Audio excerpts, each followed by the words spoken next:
Hello, Comrade family. So here I am Lara Fatima. I hope you are doing well. So as you all know, यहाँ पर हम कर रहे थे third year BCom semester 6 का accounts and आज का टॉपिक है हमारा liquidation of companies. So already हम थर्ड ईयर बीकॉम सेमेस्टर 6 के बहुत सारे टॉपिक्स कर चुके हैं, थ्योरी एंड न्यूमेरिकल वीडियोस हमने की हैं एंड आज की वीडियो में हम करने वाले हैं लिक्विडेशन ऑफ कंपनीज। सो आज की वीडियो में हम क्या क्या टॉपिक्स पढ़ने वाले हैं, क्या होता है लिक्विडेशन ऑफ कंपनीज वो देखेंगे।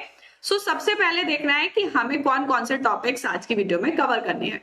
फर्स्ट है हमारा concept and meaning, then next है हमारा modes of winding up, statement of affair and the last one is deficiency account. यहाँ पर हम सबसे पहले समझने वाले हैं कि लिक्विडेशन क्या होता है, किस तरीके से वाइंडिंग अप होता है कंपनी का, and statement of affair and deficiency account कैसे बनाते हैं।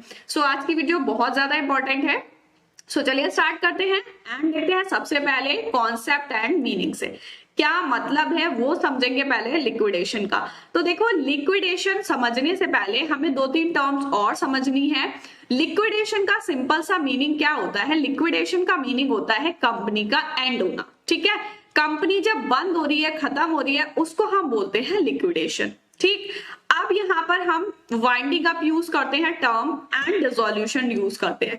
डिसोल्यूशन का मतलब भी बंद होना होता है एंड वाइंडिंग अप का भी एक तरीके से ये मतलब होता है कि कंपनी का बंद होना। ठीक, अब इन तीनों में डिफरेंस क्या होता है उसको देखेंगे। सबसे पहले देख लेते हैं वाइंडिंग अप क्या होता है।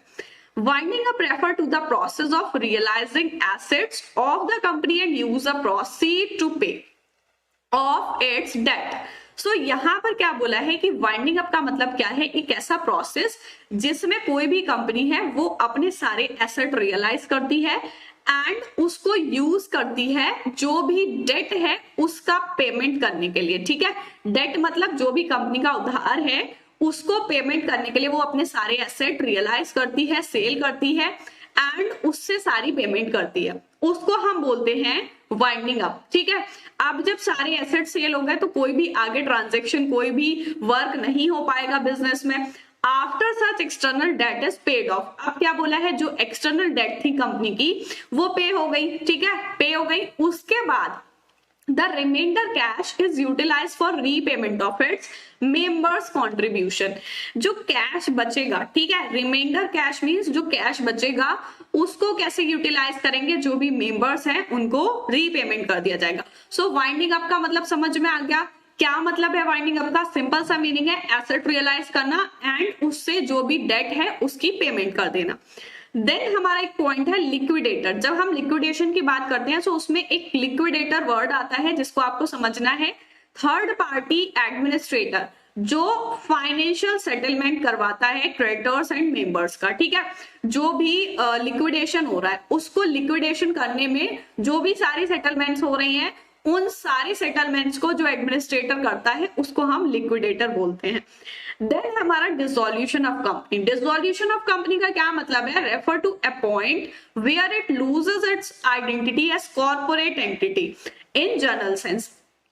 यहाँ पर डिसोल्यूशन का मतलब ये बोला गया है कि जो कंपनी है वो क्या करती है, अपनी आइडेंटिटी, अपनी पहचान जो होती है कॉर्पोरेट एंटिटी के तौर पर वो लूज कर देती है, खो देती है। ठीक है, यहाँ पर डिसोल्यूशन का मतलब भी ये है कि कंपनी बंद हो रही है। ठीक है, कंपनी खत्म हो गई, कॉर्पोरेट आइडेंटिटी खत्म हो गई।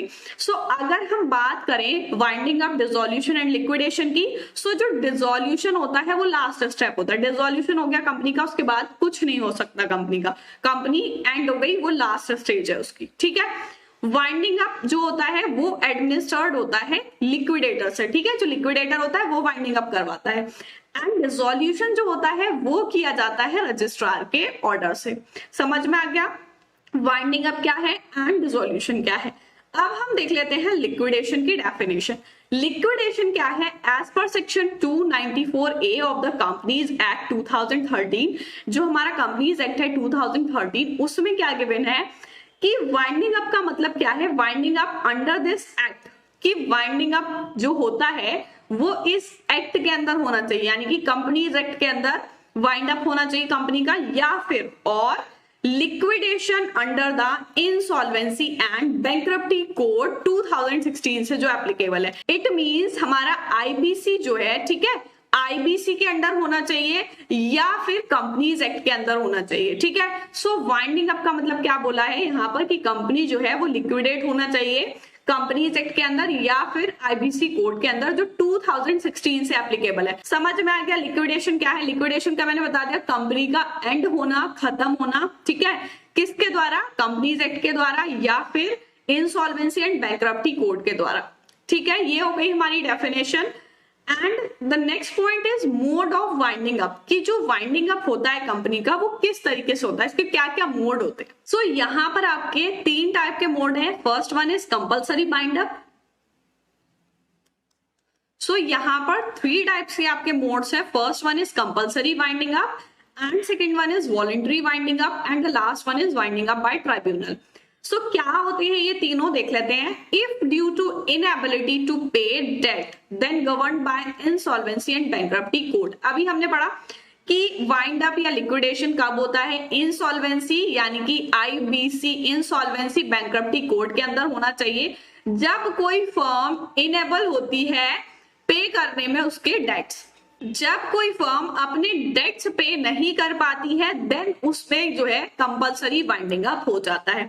सेकेंड है on grounds other than inability to pay debts then govern by companies act 2013। Companies act 2013 जो है उसमें अगर पे नहीं कर पा रही है डेट, उसके अलावा भी गवर्न कर सकती है कंपनीज एक्ट 2013, उसको कंपल्सरी बंद कर सकती है किसी भी कंपनी को, ठीक है। देन सेकेंड है हमारा voluntary winding up. Voluntary winding up 2 तरीके से होता है आपका। एक मैंने अभी बताया companies act 2013 and insolvency bankruptcy code, ठीक है। सो ये 2 टाइप हो जाएंगे हमारे वॉलंटरी वाइंडिंग अप में। Then the last one is winding up by tribunal. Tribunal से कैसे होता है? सो फर्स्ट वन है कंपनी रिजोल्यूशन। एक स्पेशल रिजोल्यूशन के थ्रू जो है वो कंपनी वाइंड अप होती है, ठीक है। वहां पर एक स्पेशल रिजोल्यूशन की जरूरत होती है, उसको बोलते हैं हम कंपनी रिजोल्यूशन। देन नेक्स्ट है हमारा अगेंस्ट नेशनल इंटरेस्ट। अब नेशनल इंटरेस्ट में हमारा क्या आ जाता है? मोरालिटी आ जाता है, ठीक है, सॉवर्जिनिटी आ जाता है, इक्वालिटी आ जाता है, ठीक है। ये सारी चीजें हमारी जो है वो आ जाएंगी नेशनल इंटरेस्ट में, कि आप कोई नेशनल इंटरेस्ट के अगेंस्ट कोई वर्क कर रहे हो देन ट्राइब्यूनल की तरफ से आपकी कंपनी बंद हो जाएगी, वाइंड अप हो जाएगी, ठीक है। And third one is fraud. कोई भी कंपनी कोई फ्रॉड कर रही है, किसी भी तरीके का हो सकता है, कोई अनफेयर प्रैक्टिसेस कर रही है, देन उसका वाइंडिंग अप हो जाएगा, ठीक है। And the next one is default in filing FS and AR. FS और एआर जब कोई भी कंपनी फाइल नहीं कर पाती है तब उसका वाइंड अप हो जाता है। जस्ट एंड इक्विटेबल जो कंपनी है ये हमारा इसी की तरह हो जाएगा। नेशनल इंटरेस्ट जो है हमारा कि जस्ट होना चाहिए, इट मींस जस्टिस, ठीक है, जस्टिस होना चाहिए, फेयर होना चाहिए जो भी प्रैक्टिसेस हो, एंड इक्विटेबल होना चाहिए, जो भी प्रैक्टिसेस हो रही है वो इक्विटेबल होना चाहिए। तो ये सारे पॉइंट्स आ जाएंगे हमारे वाइंडिंग अप बाय ट्राइब्यूनल में। And voluntary and compulsory wind up क्या होता है ये समझ में आ गया। मोड्स ऑफ वाइंडिंग अप किस तरीके से करते हैं।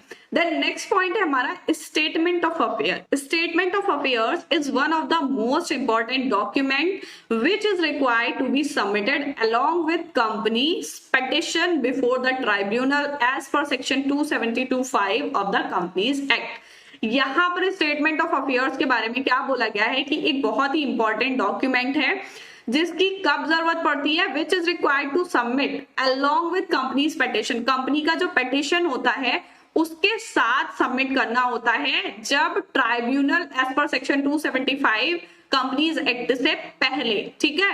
And in case of petition is initiated by any entity other than company. Company के अलावा अगर कोई और इनिशिएट करता है, कोई दूसरी एंटिटी इनिशिएट करती है पेटिशन को, ठीक है, तब क्या होता है, the statement of affair is required to presented. वहां पर स्टेटमेंट ऑफ अफेयर्स प्रेजेंट करना पड़ता है। अब यहाँ पर हम देख लेते हैं कुछ लिस्ट गिवन है कि किस तरीके का कंटेंट है उन लिस्ट में। यहाँ पर आपको लिस्ट देखने को मिल रही है, list A B C D E F G H तक आपकी लिस्ट गिवन है। अब इसमें लिस्ट में क्या क्या कंटेंट होता है। लिस्ट ए में आपके एसेट्स होंगे जो स्पेसिफिकली प्लेज्ड नहीं होंगे, इट मींस कि उन पर कोई भी फिक्स चार्ज नहीं है। और बी में आपके वो एसेट्स आ जाएंगे जो स्पेसिफिकली प्लेज्ड हैं, जिन पर कोई भी फिक्स चार्ज लगा हुआ है। देन थर्ड में आपके जो सी है उसमें आ जाएंगे preferential creditors. And D list में होंगे डिबेंचर होल्डर जो सिक्योर्ड होंगे फ्लटिंग चार्ज से।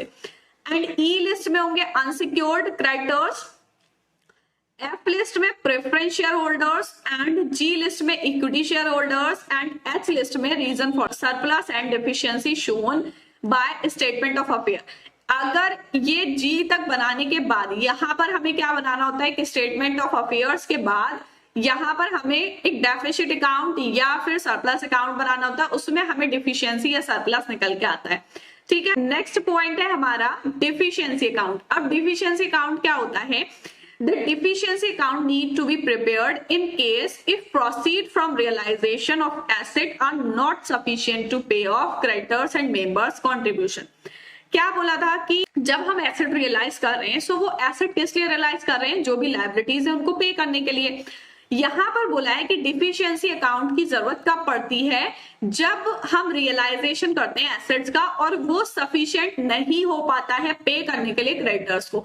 जैसे अगर हम एग्जांपल लें कि यहाँ पर आपको 80 लाख जो है वो 80 लाख पे करना था, ये हो गए आपके सारे क्रेडिटर्स, जो भी डेट है आपका वो इतना पे करना था।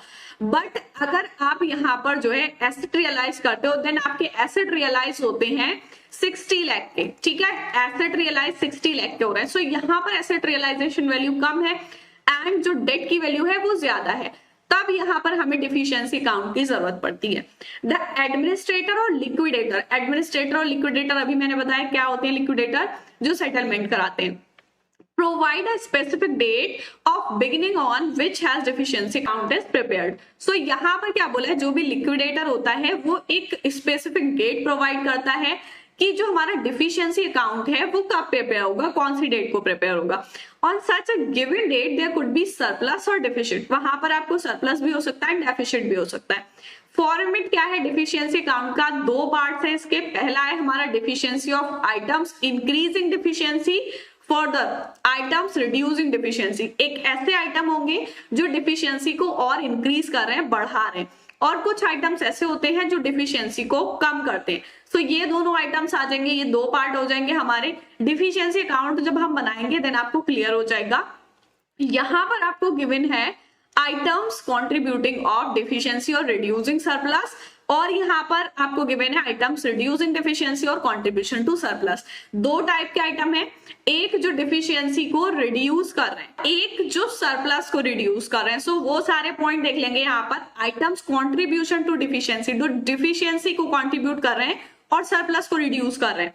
सो यहाँ पर फर्स्ट पॉइंट है हमारा एक्सेस ऑफ कैपिटल। ठीक है, liabilities over asset as shown in the balance sheet. Balance sheet में देखना है कि कोई भी एक्सेस है if any capital and liabilities over asset, asset से कैपिटल या लायबिलिटीज ज्यादा हो रही है, वो हमारा सरप्लस कम करेगा। ठीक है, देन सेकंड पॉइंट है net dividend and bonus declare during the period from, जो भी ईयर आपको गिवन है उस डेट का स्टेटमेंट देख लेंगे, उसमें अगर कोई भी डिविडेंड या फिर बोनस दिया होगा, ठीक है, वो हमारा आ जाएगा, वो रिड्यूस करेगा सरप्लस को। And third one is net trading losses, जो भी लॉसेस होंगे। फोर्थ है losses other than trading losses written off for which provision has been made in the books during the same period. अब यहाँ पर क्या बोला है? जो ट्रेडिंग लॉस के अलावा जो लॉसेस होंगे, जो राइट ऑफ किए गए, जैसे प्रोविजन दिया गया है, तो वो सारे लॉसेस आ जाएंगे। Then fifth है estimated loss. Estimated loss now write off or for which provision has been made for purpose of preparing the statement. So यहाँ पर provision के अलावा जो provision को write off किया है and उस purpose से जो prepare किया गया है वो loss आ जाएगा। Then six है other item contributing to deficiency or reducing surplus. और जो अगर आइटम आपको बहुत सारे दे रखे होंगे, अगर कोई और आइटम है देन वो हमारा आ जाएगा। देखो डिफिशियंसी का मतलब क्या है कि कम हो रहा है, ठीक है, डिफिशियंसी का मतलब क्या होता है? कम, ठीक। एंड सरप्लस का मतलब ज्यादा हो रहा है, प्रॉफिट हो गया ये, इसमें लॉस हो रहा है। सो लॉसेस वाले, जब भी लॉस इंक्रीज होगा, लॉसेस की जो सारी चीजें होंगी वो डिफिशियंसी इंक्रीज करेंगी और सरप्लस को कम करेंगी। एंड इसका अपोजिट क्या हो जाएगा? वो सारी चीजें जो हमारी सरप्लस को इंक्रीज करेंगी एंड डिफिशियंसी को कम करेंगी, उसमें हमारी प्रॉफिट की आ जाएंगी। सो आइटम्स रिड्यूसिंग डिफिशियंसी, जो डिफिशियंसी को कम करेंगी और सरप्लस इंक्रीज करेंगी। एक्सेस एसेट ओवर कैपिटल और लायबिलिटीज, जब आपके एसेट ज्यादा होंगे लायबिलिटीज से, सो इससे क्या होगा? सरप्लस इंक्रीज होगा। एंड अगर फर्स्ट वाले में हमने क्या देखा था कि एसेट कम है हमारे लाइबिलिटीज या कैपिटल से, सो वो हमारा डिफिशियंसी हो जाएगा। देन सेकंड है नेट ट्रेडिंग प्रॉफिट, जो हमारा नेट ट्रेडिंग लॉस था उसकी जगह नेट प्रॉफिट हो जाएगा। एंड यहाँ पर प्रॉफिट और इनकम आ जाएंगे ट्रेडिंग प्रॉफिट के अलावा जो सारे प्रॉफिट्स होंगे। And the last point is other items reducing deficiency और कंट्रीब्यूटिंग सरप्लस। अदर आइटम्स में बहुत सारे आपके आइटम्स आ जाएंगे, वो सारे लिख लेने। फिर यहाँ पे हमें निकाल लेना है कि जो भी हमारा स्टेटमेंट ऑफ अफेयर्स में आएगा सरप्लस आ रहा है या फिर डिफिशियंसी आ रही है, ठीक है। सो इस तरीके से निकालना है, ये आपको फॉर्मेट गिवन था। आई होप आप लोगों को समझ आ गया होगा। आगे हम इसके न्यूमेरिकल क्वेश्चंस करेंगे, देन आप लोगों को क्लियर हो जाएगा, ठीक है। सो आज की वीडियो में हमने पढ़ा है लिक्विडेशन ऑफ कंपनीज के बारे में, क्या क्या टॉपिक्स पढ़े कि क्या होता है लिक्विडेशन, ठीक है, वाइंडिंग अप क्या होता है, डिसोल्यूशन क्या होता है, वो सारे टॉपिक्स पढ़े। एंड डिफिशियंसी अकाउंट देखा, स्टेटमेंट ऑफ अफेयर्स क्या होता है। आई होप आप लोगों को सारी चीजें क्लियर हो गई होंगी। एंड इसी के कुछ फर्दर टॉपिक्स हम पढ़ने वाले हैं नेक्स्ट वीडियो में। सो मिलते हैं नेक्स्ट वीडियो में, तब तक के लिए गुड बाय।